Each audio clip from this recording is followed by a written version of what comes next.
So we are very excited to have this next guest on set. His music just in general makes me happy, to say the least. He's a pure vocalist and musician. Today we would like to welcome William Carr. How you doing today, bro? I'm doing well. Thank you for the sweet introduction. Yeah, you know we always got to make you look right on Behind the Buzz, man. So I'm going to ask you a couple questions before we get into your song, The Storm. Is that okay? Mm-hmm. All right. So talk to me about your journey into singing. Like, did you start in the church or in the choir, or did you just wake up one day and just figure out that, hey, I got a voice? It really started, honestly, around 2 or 3 from what my mom told me. I don't remember being conscious of singing that much until like maybe 5 or 6. And honestly, up until pretty much end of middle school, it was like a thing that I wanted to do when no one else was there. So I could try to improve on stuff. Long story short, doing that led me here. So, yeah, it's been a lifelong journey, essentially. Okay, so when was the first time you actually got the chance to perform then? You said you kept it to yourself. Yeah. Technically, the first performance I had was in 8th grade at a school called Thomas G. Pullen. And I sang this duet with this girl named Dominique. And Shout out Dominique. yeah, it's good, Domo. And the song we did was Chris Brown's No Air featuring Jordan Sparks. And I'll never forget that moment, because after that, it gave me a little bit of oomph to be like, I'm not that bad. I have something I can do. Right. So, yeah. So I want to know, do you engineer or produce your own tracks? How does that work? Yeah, everything that I do has been me for the longest now. And the way it works is I have this thing that they call Logic, which is this software that people use to make their music. And I really haven't used anything but Logic, actually. I experimented with Ableton and this other thing they call Pro Tools, but that one is home for me. So engineering, things of that nature, I really took it serious, especially in high school. And from high school to now, that's what I do. Producing, arranging, playing instruments, singing, all of that. So what genres or styles do you enjoy the most when it comes to singing, and why? The one I enjoy specifically when singing is honestly hands down jazz. Because when it comes to jazz, I get to experiment the ability of my voice being more than just capable of saying the lyrics. You also get to do this thing they call scatting. It's like you just stuff like that. Yeah. It's little stuff like that. So how do you strike a balance between pursuing your passion for singing and managing other commitments in your life? You just have to treat everything you're doing like you're being a human being in the first place. Because the same way you can have problems with your dreams and your goals is no different than what you'll find with your family and friends if you don't keep these things in a healthy balance. So that's the best way I could say that. So this next question I got for you, I really wanted to ask you about, because we had a short conversation outside and you were putting me onto this country singer. What was his name again? Hunter Hayes, yeah. So I want to know, who has been some of your influences as a singer? Like, what singer do you look up to and just be like, hey, I want to be like him or her? Well, my mom was the first inspiration, very first inspiration. Because of her, singing in church and hearing her, that made me feel like maybe I could try it as well. So that's number one. But when we talk about artists, dead, I would say Michael Jackson has had like the biggest influence on me. Alive, in terms of things that I like to make happen when it's like background vocals and things of that nature, is Jacob Collier.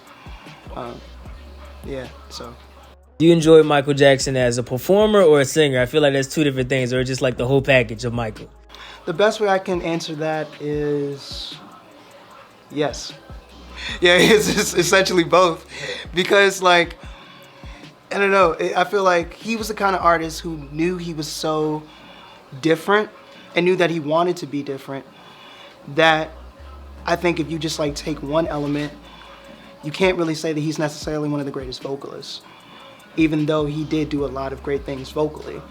And you can't necessarily just say he was like one of the greatest performers, because, you know, dancing alone wasn't always what he did. He also used a lot of like different gimmicks, and just the outlining of his outfits played a role into how he was perceived when he was dancing. So there was always some levels of like, let me add this to make myself greater than people who just do these things in isolation. Because going back to the whole performance thing, you could also say that James Brown or even Prince are really like up there when it comes to performing. But you know what? I think you guys get the gist of what I'm saying. So what do you want your persona to be as an artist? I really just want to be me.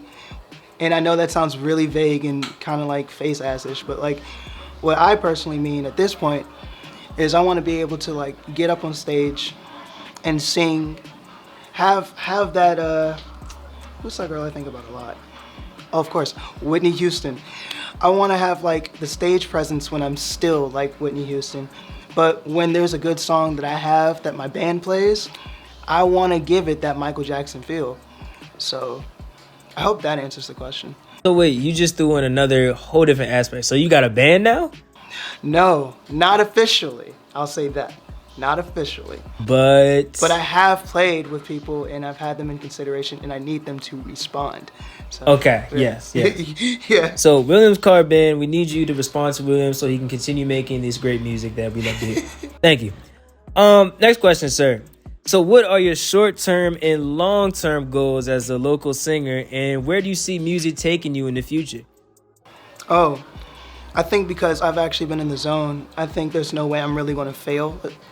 The best way I can really articulate this is, in the future, I would hope to be one of the top 10 artists of all time. Uh-oh. But I think realistically, and where I am right now, I would really be good to be a well-known person in the DMV. And that's actually why I like this place here. So that's a good one. We like to reach out to a lot of local artists who we feel like deserve the spotlight attention. Thank you. Like diamonds in the rough. And then because I haven't heard of you until you sent us that DM. When I listened to your music, we're about to get into this song, The Storm. But when I listened to it, it was literally like different. I never heard anybody with your style, your lyricism, is at least from people who have submitted their music to us, never. So you're the first. Very unique. Speaking of The Storm, what can you tell me about the song that we're about to get into?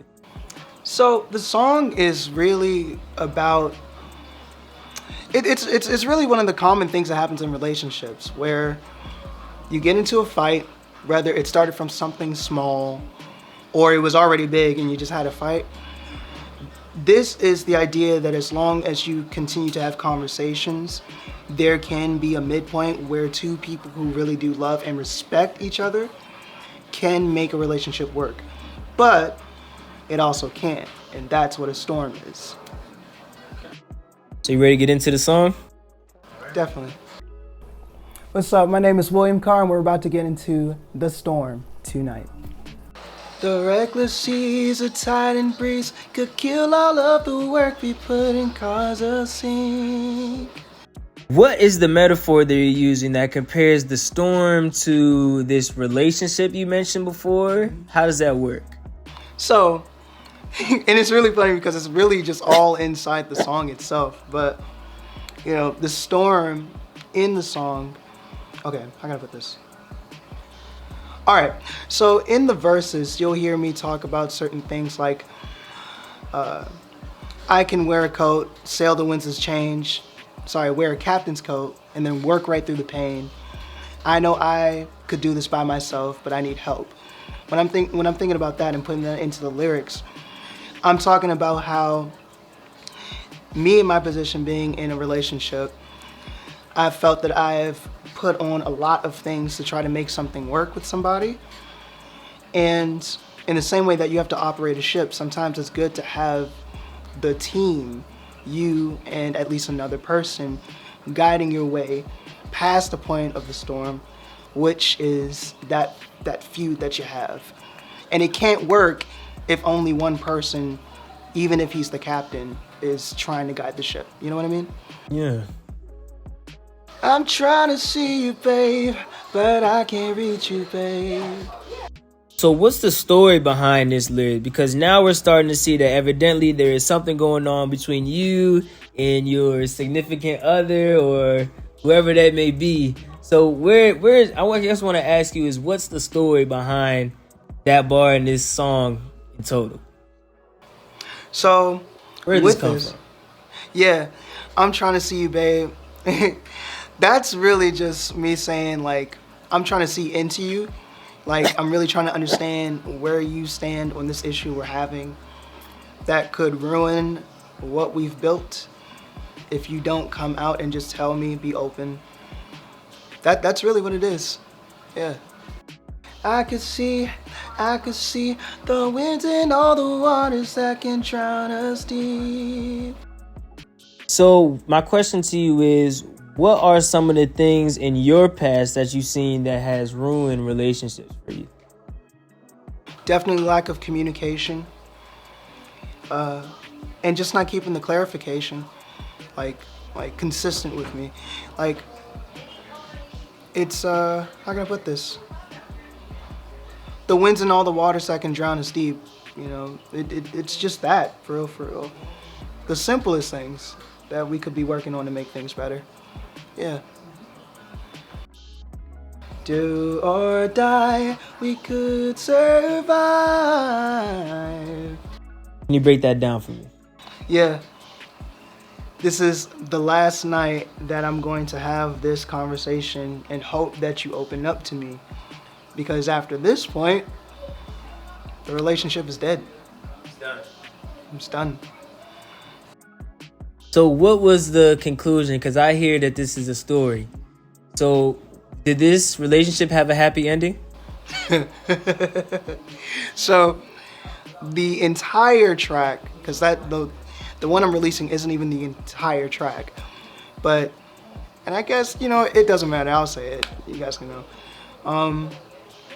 The video would illustrate that they do make it out of the storm. But in the track, it just seems as though it just keeps happening and there's no hope. So I'm glad you asked that. Thank you. So I guess that goes into my last question. Do you have any upcoming projects or events we should know about? And where can we find William Carr on social media? So I'm located on Instagram mainly. That's where I put my stuff out. As official William Carr with 2 R's. Next month, I will be performing under So Far Sounds.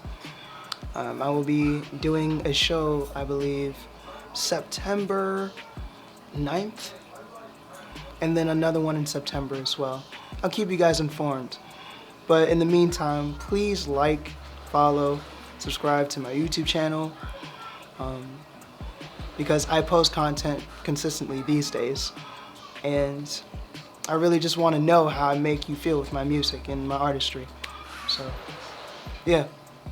Well, that's a wrap for Behind the Buzz at the Creators Place. Please be sure to follow William Carr, For the People Records, and the Creative House DMV on Instagram. And thank you, Williams, for spending time with us here at Behind the Buzz. Thank you for having me. Seriously. Thank you.